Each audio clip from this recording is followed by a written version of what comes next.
welcome to another episode of About the Authors TV. I'm your host, Jake Brown.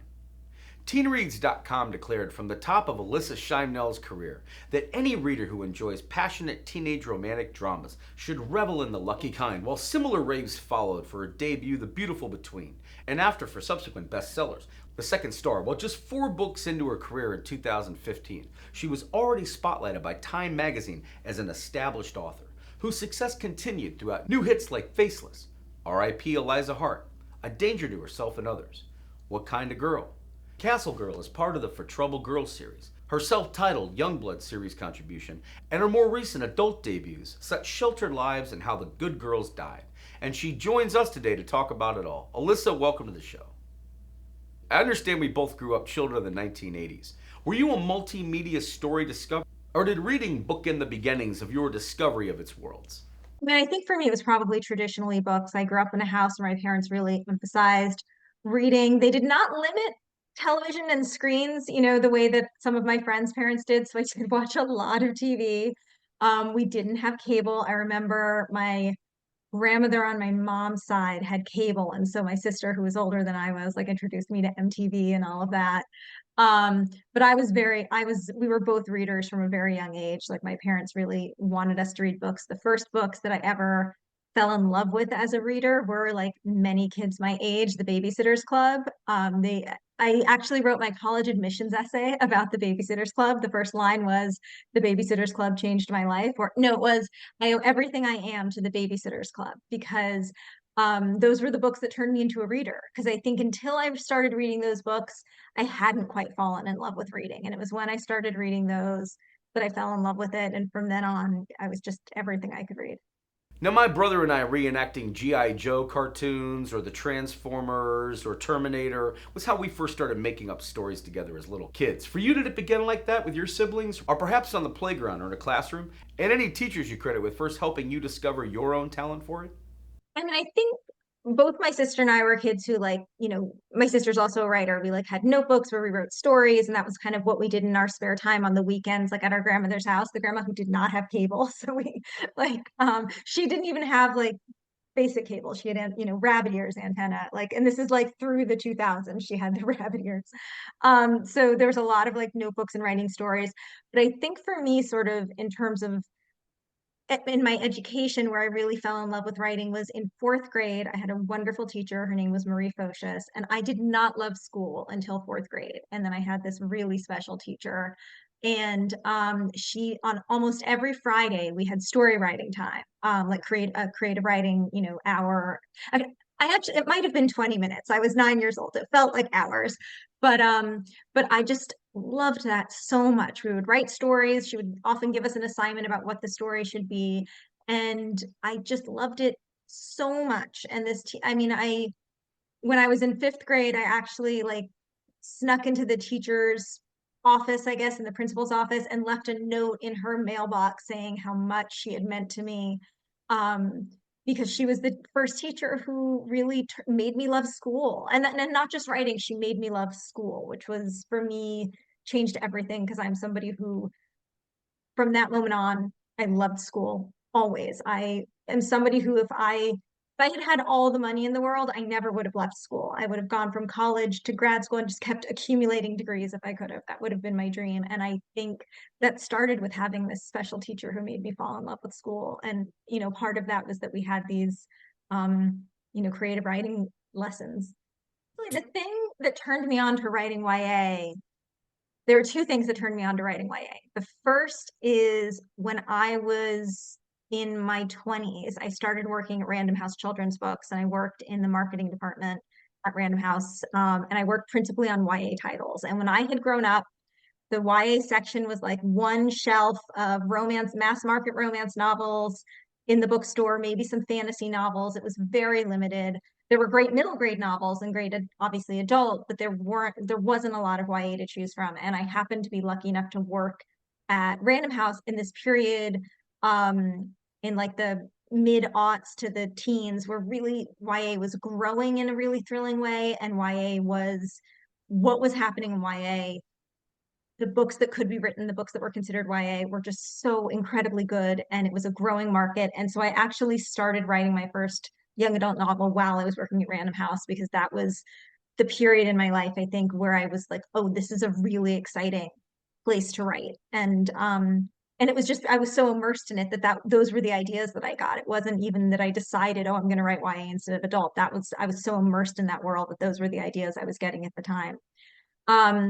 But prior to that, when I was in high school, um, in sort of the late 90s, early aughts, there were a lot of um, memoirs coming out written by women in their 20s that had a lot of the action took place when they were in high school and college, like Prozac Nation, Wasted. There were just uh, Autobiography of a Face. There were so many incredible memoirs coming out that were written by young women about being young women. And I think that was when it became clear to me. And even though these books were sold as adult novels, I, as a teenager, and my sister's a teenager, and I think many women as teenagers were gobbling them up.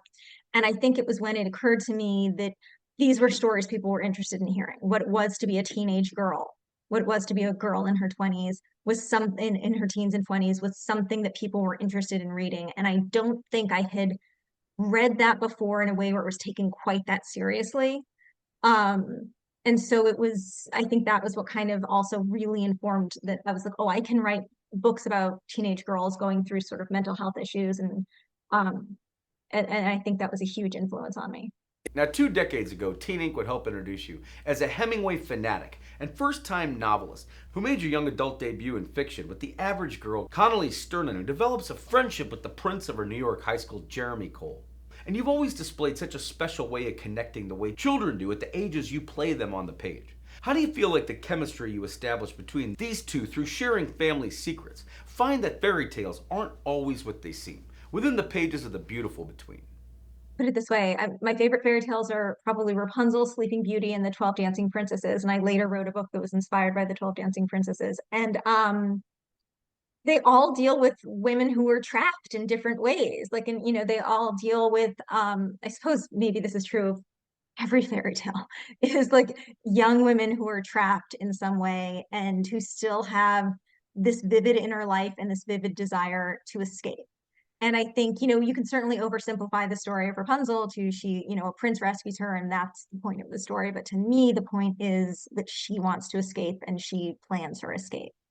Um, and I also really love tropes around evil witches and, the women who lock us up and the women who set us free. I think there's so much there that's so rich because I think there's so many stories that we don't know about why the bad guys, the witches who are often oversimplified, why are they doing what they want to do? Because I think in the Rapunzel fairy tale, and I think there's a lot, I haven't read The Beautiful Between in a long time, but now that you mention it, I do remember a line in it where the main character Connolly is thinking maybe the witch hated Rapunzel and wanted to lock her up, but maybe she loved her and thought she was protecting her. And I think there's so much there about mothers and daughters and you know, leaving the nest. I mean, you could argue that the Rapunzel fairy tale is just a metaphor for adolescence, that all teenagers feel trapped by their parents and all teenagers desperately want to escape. Not all, but many. And that when their parents are holding them back, it comes often from a desire of love and protection. It also sometimes comes from abuse and cruelty. And, so it depends on the story. Both can be true. But I think that's why I was so drawn to the Rapunzel fairy tale. It just, you know, feels like that's what it is to be a teenager in a lot of ways. An author's research into face transplants for her new book helped her realize how the one constant in life is change and question how much of who we are is tied to what we look like. The Guardian offered the research that went into writing Faceless. Would you elaborate more in depthly on how you prepare for writing this or any number of books you have where you're navigating such consequential topics facing teens these days? From body image issues to say the deeper psychological depths that are the drivers behind them. Faceless for me is a book that really was so meaningful in so many ways. I loved writing that book. I loved researching that book. I think that book was the one that demanded the most of me from a research standpoint, and I love a lot of research, and that one really took it to the next level. Faceless is about a girl who undergoes a face transplant, which is a very real but very rare procedure. Um, and, you know, And I took some liberties in the book. I don't think they would ever happen to a 16-year-old girl, this procedure, and they certainly wouldn't happen as quickly as it happens for my character. But the amount of research I had to do about that type of surgery and those types of injuries, and the medication that you have to be on after a transplant, and the long-term consequences of how um, you'll live with this new face, um, was just such an incredible deep dive for me. And I mean, and it came up in so many places that I didn't expect. Like, I remember I was visiting my mother in the hospital after surgery for something entirely unrelated to um, having a face transplant, but so much about her experience in the hospital showed up in Maisie's story. Conversations I had with my own doctors found their way into Maisie's story. And so the research kind of was at once like just sort of very intentional and calling up plastic surgeons and asking them questions, and also very unintentional in terms of like, just something that my internist said to me that found its way into that story. So that book really always will have a special place in my heart. Sometimes mean girls have a reason. Kirk is teased ahead of diving deeper into the reasons behind why. After Ellie Sokolov seeks refuge from her seemingly incurable anxiety condition far away from her New York City home, heading for the Ventana Ranch boarding school in Big Sur, where at first relief arrives when she discovers that her childhood best friend, Eliza Hart, is a student. Until popular Barbie doll perfect white girl Eliza turns on her and begins spreading vicious lies about Ellie. Soon the entire student body hates her, and Eliza winds up dead. Talk about creating the murder mystery that follows here. After having fallen from a cliff, almost everyone assumes Ellie killed her, as Jewish Ellie's biracial African American and white sweetmate Sam helps her work to clear her name.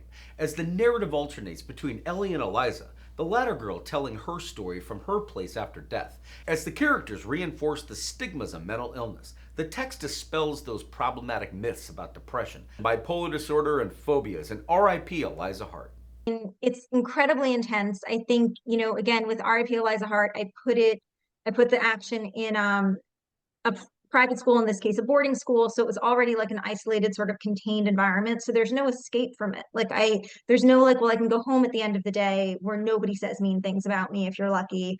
But you're never free from the rumors because you're living on this campus where there are rumors about you. And I think the sense of feeling trapped and I mean, this book has a whole theme of claustrophobia, but like a character is actually claustrophobic, but there's also this feeling of claustrophobia on this campus in the middle of nowhere where you're too young to drive. It's not like you can get off campus easily, or, I think this character doesn't have a car. I think other characters do because they're teenagers. But the main character, who's the subject of all these rumors, does not, because she's from New York. So she's just not a kid who grew up having a car. And so she's trapped there. There's nothing she can do. And all she can do is live in this place where there are rumors, but she also doesn't want to go home because that also feels like a trap in other ways. I'm a very regimented writer in terms of my routine. I tend to write at the same time every day. I tend to write in the same place every day. So for me, it's more, I'm in my workspace. So I'm not necessarily kind of getting into like a method headspace where I mean, I always have the character's voice in my head, and that's, obviously the most important thing is to have their voice in my head. But for me, I think part of it is I'm in this space at my desk at a time of day when this is what I do. And I get into that headspace, whatever the story is I'm telling. I know a lot of writers like to take their computers out into the world and write in different environments. They get a lot of energy out of that. And I need to be, I mean, if I have to do that, if I can't be in my space, I can manage. But if I have my choice, I want to be in my space between like 10 a.m. and 1 p.m. is when I like to write. And I really just think for me, it's the routine of writing, which I know is not like the most exciting answer, but for me, to me, the writing routine is what helps me work and helps me get into the space. Hannah knows there's been a mistake, and she doesn't need to be institutionalized. After all, what happened to her roommate at that summer program was just an accident. As soon as the doctors and judge figure out that she isn't a danger to herself and others, she can go home to start her senior year. Those college applications aren't going to write themselves after all. Until then, she's determined to win over the staff and earn some privileges so she doesn't lose her mind to boredom. the Jewish Book Council offers of an existence that becomes more layered when Lucy arrives, who has her own baggage and is the perfect project to keep Hannah's focus off all she's missing at home. Please talk about constructing that all-important transformation. The trust established between characters like these can open the door for, along with a potential breakthrough, as Lucy may be the one person who can get Hannah to confront the secret she's avoiding, and the dangerous games that landed her in confinement in the first place, and a danger to herself and others. With that book, the initial spark of the idea came from the notion of a girl trapped in a room. That was how that story started. So that was where I began, was what are the circumstances in which a girl, it actually came from a tweet. An editor that I follow tweeted something about that she was looking for like a YA book that reminded her of Room, where you were confined to a space. I realized she was looking for, book recommendations, not for somebody to write a book, but it just got that, in my imagination. And so I started from confinement. And that was the only part of the story that I knew when I started the book, was this notion of confinement. And so the first few chapters I wrote before I even knew where the book was going to be headed. It started from this notion of confinement. And I think something that is interesting about that book that also overlaps with The Castle School, which we were just talking about, um, is this idea that even when you're in a place where maybe the doctors and the people in charge have your absolute best interest at heart and they want to help you, for at least these characters, when they arrive in these places, they arrive with suspicion this is a bad place, this is dangerous, because if I am confined like this, it must be bad. Now, that's not true, obviously, of all patients who find themselves in places like that, or all places don't necessarily make you feel that way, but that is common between these two. And so there's inherently for these narrators this sense of danger, of they're under threat, of the people in charge are trying to trick me, I'm not supposed to be here. And for me, writing that, particularly writing Hannah, she's one of my favorite characters I've ever written. I love her voice. I loved being in her head. It was such a pleasure to be in her head. She's very different from me, and it was such a thrill to write someone who was so different from me. She always thinks she knows best. She always thinks she's the smartest person in the room. She thinks she can outsmart everyone and put something over on them. And the idea that anyone might have information she doesn't have is incredible to her. She does not believe that's possible, that someone else might know better than she does. Um, and so she was just a pleasure to write. So writing from that voice and that beginning, and also that she thinks her being there is all an elaborate misunderstanding.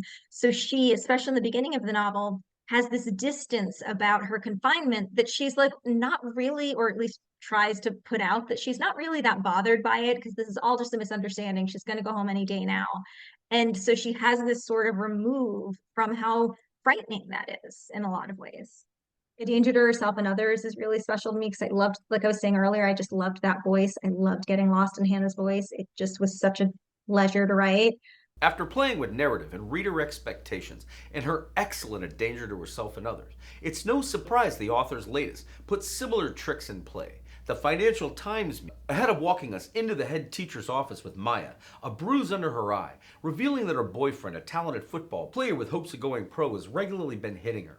Now he's been leaving marks and it's time to report her. Wow, what a setup for a story where you had to construct both their opposing points of views and those of the entire student body's reaction, as relayed through chapters you cleverly headed with titles like The Bulimic, The Anxious Girl, The Burnout, The Best Friend, and so on, in an ingenious way of suggesting that all of us contain multitudes of contradictory opinions, especially in cases of he said, she said, where Sheinmel brilliantly dramatizes the pupils' attempts to create a system of morality for themselves, rather than simply accepting the one handed down by authority in What Kind of Girl. Well, I think in terms of the setting, sort of like a very fancy, privileged private school, I went to a fancy, privileged private high school. I was a scholarship kid I started when I was in sixth grade. I went from public school in the Bronx to a very prestigious private school on the Upper East Side of Manhattan. And it was quite culture shock. My sister and I were lucky enough to get scholarships to go there. We both graduated from there. And I'm very grateful that I went to that school. I think so much of the love of education that I have, even though it started in fourth grade, I think they fostered it and made school really fun and pleasurable. And I loved it. And I loved my teachers so much. But I think it was also a lot of culture shock. And so most of my books, not all, but most of my books that take place in a school environment in the YA world take place in private school because that is it, that's an environment that is endlessly interesting to me. I mean, like you were saying, like it's such a strange sort of dynamic between the teachers and administrators and the students when the students are aware that they're paying the teachers to teach them. And you know, there's this sense of entitlement that comes with that. And I don't mean to say that the students that I went to school with weren't great. Many of them were wonderful. But it does change the dynamic. And I think there's a lot there. Um, and so you know, I'll give you an example. So when I started at my school, they had this program where every parent once a year had to commit to doing a after school walking around the neighborhood. It was like just a parent watch. They would walk around the neighborhood in pairs just to kind of make sure everybody was getting home safely because most of the kids lived in the neighborhood and they just had this route they would take to make sure, and it made you feel very safe. There were always parents around. And there was one kid in my class whose parents were very, very wealthy. I won't say who they are, but it's a name you would probably know, or at least you'd know their company. And when it was his turn to do the walk around the neighborhood, the headmistress of the school walked with him because it was a fundraising opportunity. So they walked together. That was his afternoon. Like, so that's just like an example of the dynamics. So it's, you know, it's a strange, unique sort of an experience going to a school like that. I was really drawn to telling that story because, and I won't remember these statistics off the top of my head. When I was writing the book, I had these statistics in my head every minute because they were so compelling and horrifying. But the incidence of intimate partner violence among teenagers is so high. It is so high that when I was writing this book, I could not believe this is something we're not talking about all the time, constantly, no matter what. And I just wanted to write a story to try to contribute to the conversation because I couldn't believe this wasn't a conversation we were having every minute of every day. After 4 seasons, the saga of the Umbrella Academy has come to an end. And then Entertainment Weekly sadly announced, before qualifying for die-hard viewers, that, well, the Netflix show has at least, before reassuring fans that they should take heart and that there's still more material coming from this offbeat superhero universe.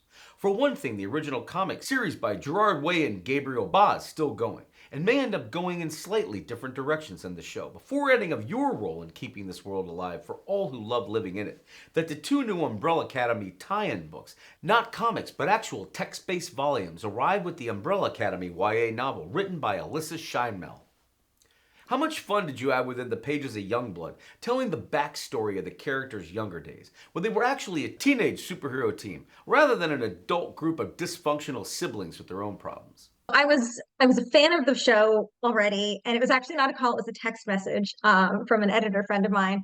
And I remember she was like, "Is this something you think you might be interested in? Is this up your alley?" And I like shouted to my husband because we'd watched every single episode of Umbrella Academy, like, I get to write an Umbrella Academy book. I was very excited. Um, and I think what's really fun, I've been lucky enough to get to write, you know, in addition to my own writing on ideas that are mine, but I've gotten to do Umbrella Academy, Outer Banks, The Haunting of Sunshine Girl, these books where I get to step into a world that someone else created. And what I love about that is it forces me as a writer to do a different kind of writing and to use my writer brain in a different way.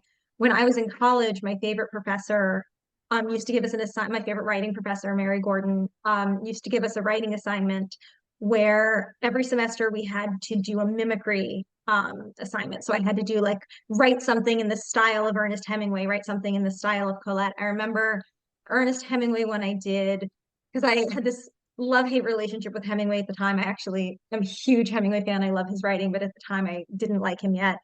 And I used to complain that his short stories about fishing were like lessons in how to fish. And I found that so annoying. And so I decided I was going to write the least macho, most anti-Ernest Hemingway thing in the style of Ernest Hemingway. And I wrote a story about a girl putting on her makeup. And I like, and with every detail, the way he was so detailed about how to cast a fly fish. Anyway, digression. But all of that to say, that instilled in me a love of mimicry and a love of stepping into a different sort of voice, a voice that I loved and knew. And so I think with something like The Umbrella Academy, here's a show that I love with characters I love, and I get to step into that and be a part of that world. And it was just so much fun. It really is a special thing to get to do. Now, we understand that Castle School for Troubled Girls was inspired by another fairy tale reimagining you had in mind?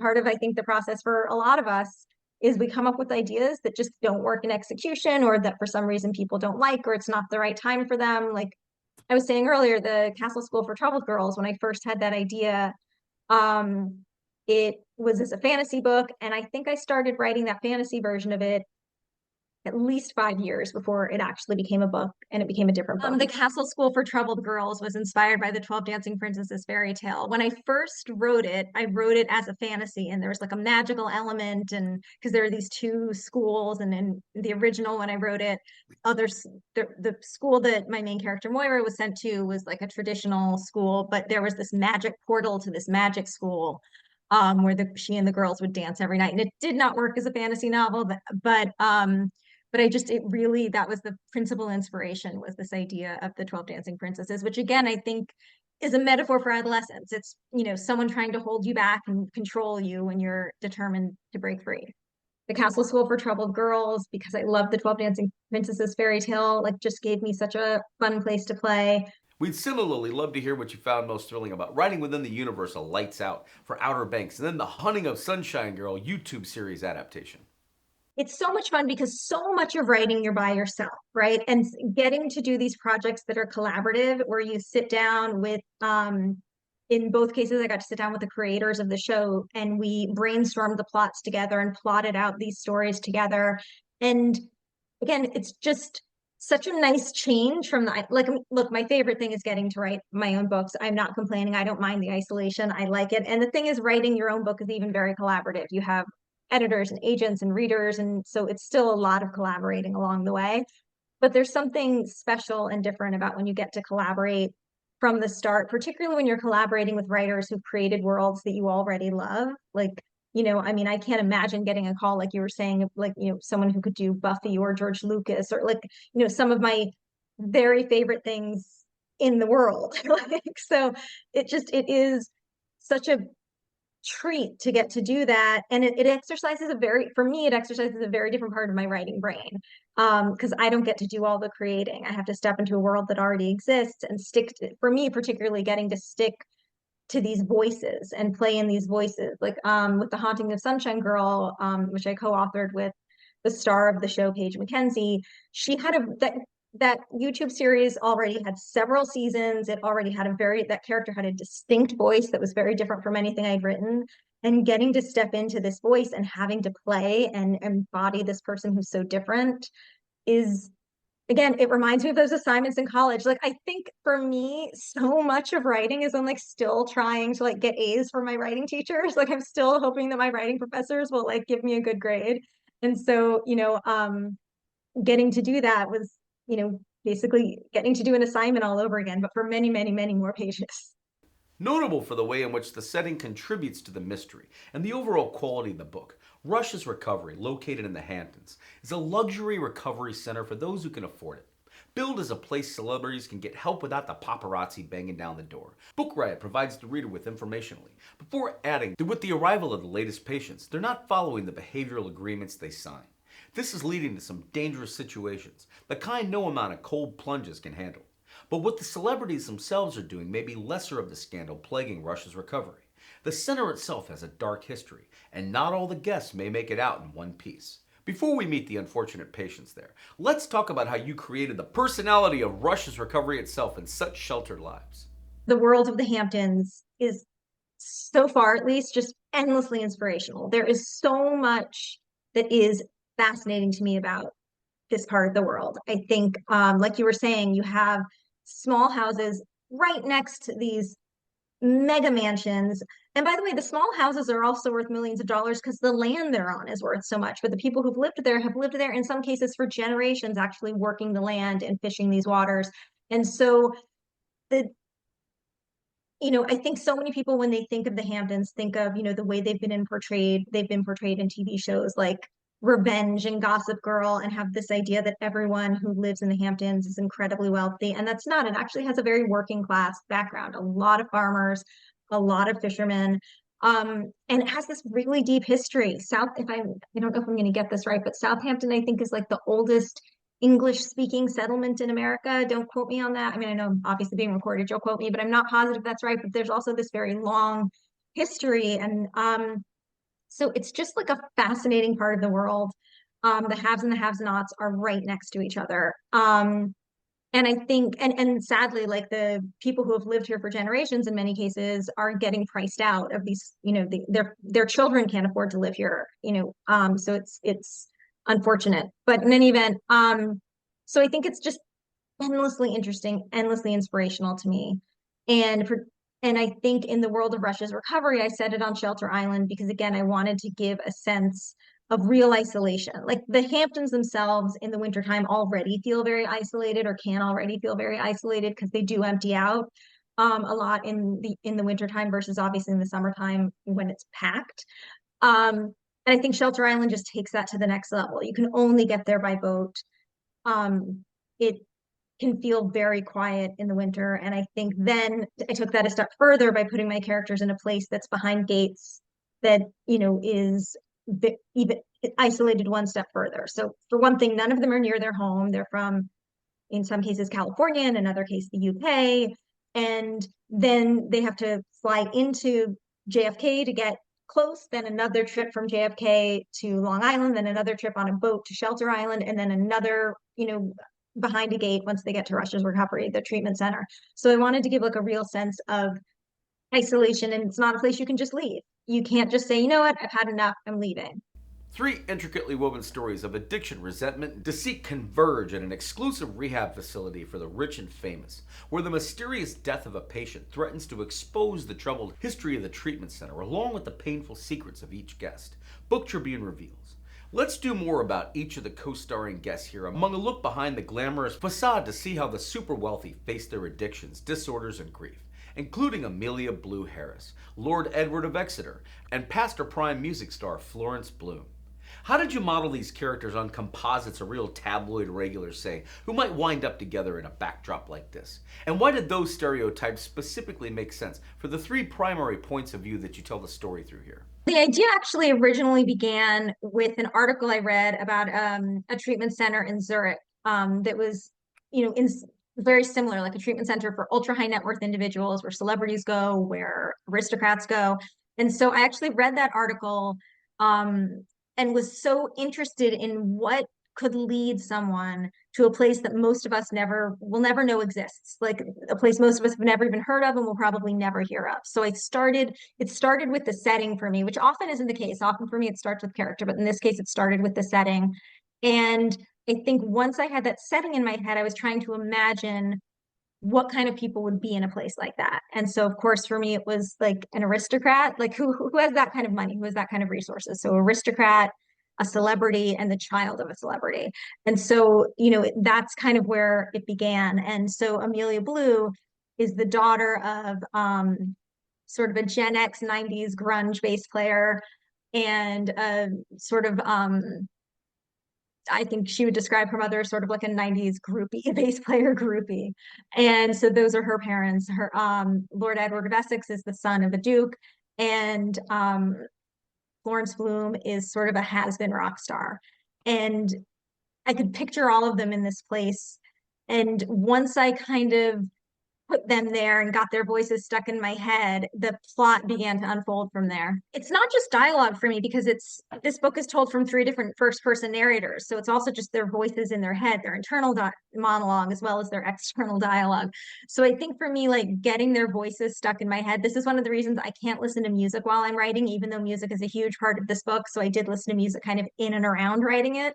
But I couldn't listen to music while I was writing because I needed these characters' voices stuck in my head. And I think once I kind of land, like you said, like Lord Edward has a British accent, so that kind of voice in my head. But he's somebody who's lived in America since he was a teenager, so there are also he doesn't have a lot of Britishisms, which was important to me because I didn't want to get that wrong.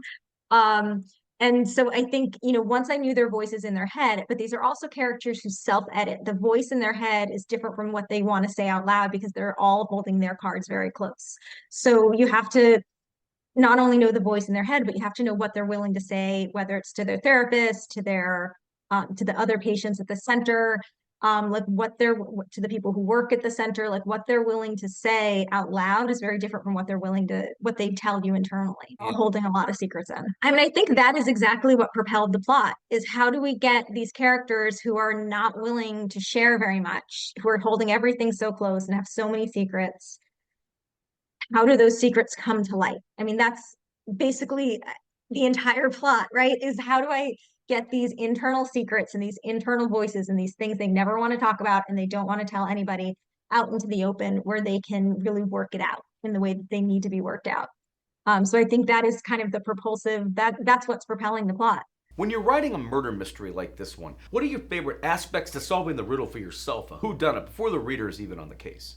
I think with these characters, they particularly with people who are supposed to be there to help them, their therapists, they don't want to tell their therapists anything. They want to keep all of that to themselves. So when things do come out, it usually is not always, but most of the time it's not to the therapist. It's to another patient at the center or someone who works at the center in another capacity. So I think,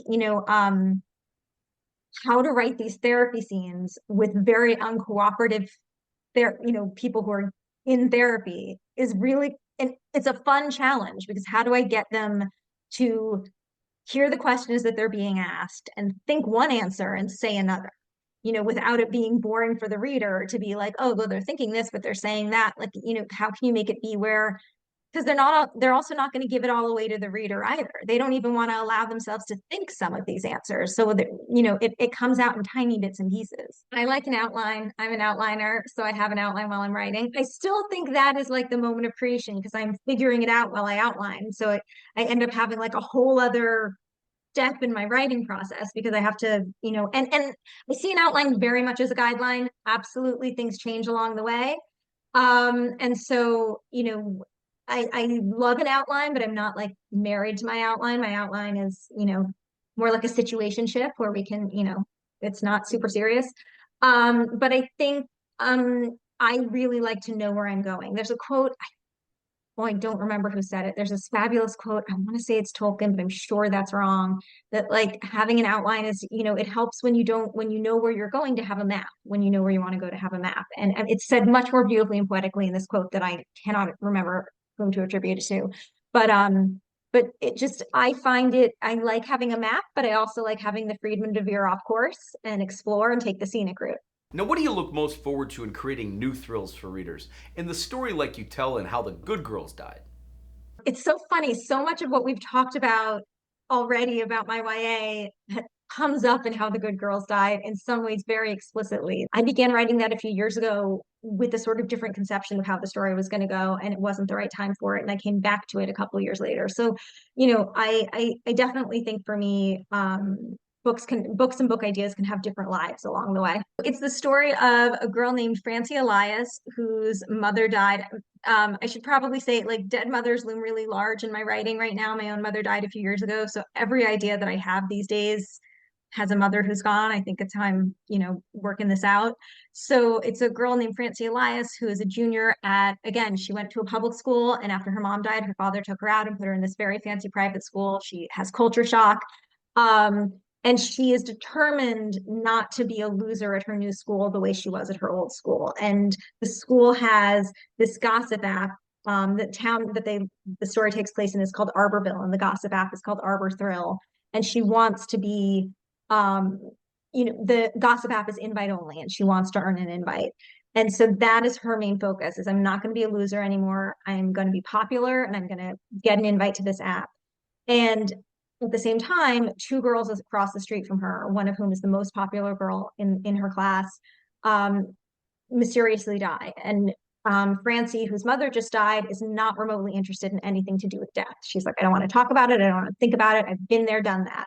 And she thinks she knows all there is to know because her mother died.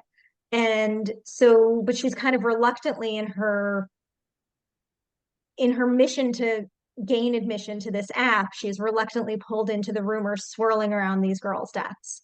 And the book is told in different voices and different timelines as we kind of hints unfold as to what happened to these girls and also what happened to Francie, that she is so unwilling to think about her life before she came to this fancy school where she now lives, since her mother's death, and what happened to her. like I said, I do outline. So I outline in order of chapters, not necessarily in chronological order. So when I outline, I like to outline the back and forth, although every outline is different. So if I do another book that has alternating outlines, I might outline it separately. So but for this book, I outlined it in order. But I think in order of chapters, not in order of chronology. But something that happened that was like surprising and wonderful was I would get to the end of one, you know, beat in like a past timeline, and the next chapter, without my realizing it, picked up at exactly the cliffhanger the last one kind of left off on in the contemporary timeline and answered questions of the previous one. So I think because I tend to outline in order chapter by chapter instead of in order chronologically, my brain is going unconsciously like what needs to happen next. I think it just kind of happened very organically in the case of outlining this. That might not happen next time. I do really love writing with different voices and different and whether it's a different timeline or different characters or different settings. I just think that gives me a place to play. It's been a long time since I've written just a straight narrative book. I think it's been since Danger to Yourself and Others, which was like a very close very, very close first person narrative where you're never out of that character's voice. But I think it's the last time I wrote a book where I didn't have different voices and different characters and occasionally different timelines. Beyond that, what are your favorite moments of spending time, so to speak, with a new story as it's first evolving? But I mean, to tell you the honest truth, my favorite book is always the one that I'm currently working on. And I think it just has to be that way. The one that I am most in love with and most excited about is the one that I'm writing right now. And I don't like to go back and read my old books. So I may say like, oh, how much I love being in Hannah's voice. I don't want to go back and read it. Because I'll edit myself and think how differently I would wish I could have written that now.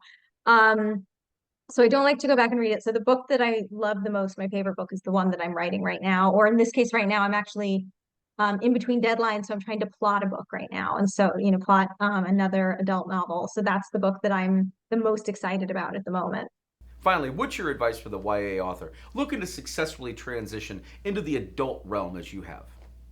For one thing, I would say trust the ideas that you have. If the idea that you have is a YA idea, don't shy. If it's a wonderful idea and you love it, don't shy away from it because you have this dream of breaking into adult. Because I mean, I can tell you, I had been thinking for years about breaking into adult, but I just didn't land on the right idea. But in the meantime, I had some YA ideas that I did want to write. Um, and I think even actually when I got the idea for Such Sheltered Lives, initially I wasn't sure if it should be a YA or an adult. I had an idea for both executions. I had a sense of how I could write it both ways. And I actually wrote two versions of the first few chapters when I started to draft it. I wrote a YA version and an adult version.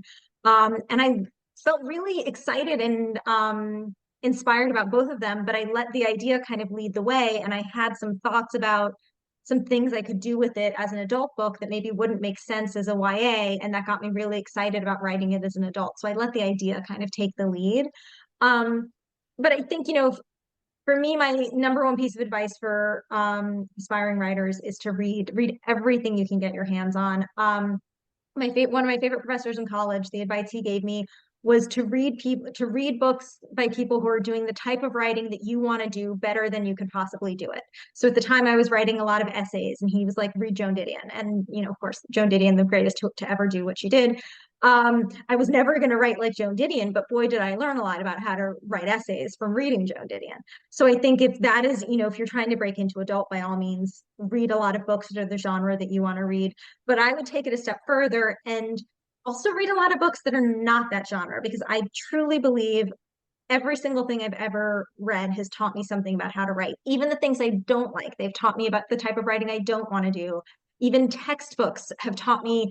My favorite textbook in college was this psychology textbook. I still love it. And it the writer of this textbook I mean, psychology is already a very interesting subject. It was my minor in college and I love it.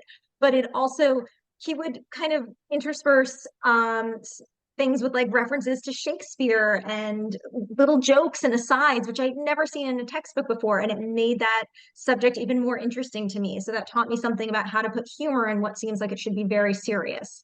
And so I think every single thing you read teaches you something about how to write. And it can also be where your ideas come from. Like I said, Such Sheltered Lives, the initial idea came from reading a newspaper article. So I think, just being a magpie and being really open to everything that might teach you something, inspire you, give you an idea, and just like staying open and not closing yourself off to all of that is probably the best advice I could give someone. As a reader, even if you don't want to be a writer, staying open-minded as a reader, I think is probably the greatest gift as a reader that you can give yourself, and not say, well, well, I don't read that kind of book. My father is very, oh, I don't read that kind of book. And so there are so many, he's always complaining that he has nothing to read. And I'm like, oh my God, if I live to be 100, I will never read every single book I want to read. I have the opposite problem. I'm overwhelmed by the amount of books I want to read.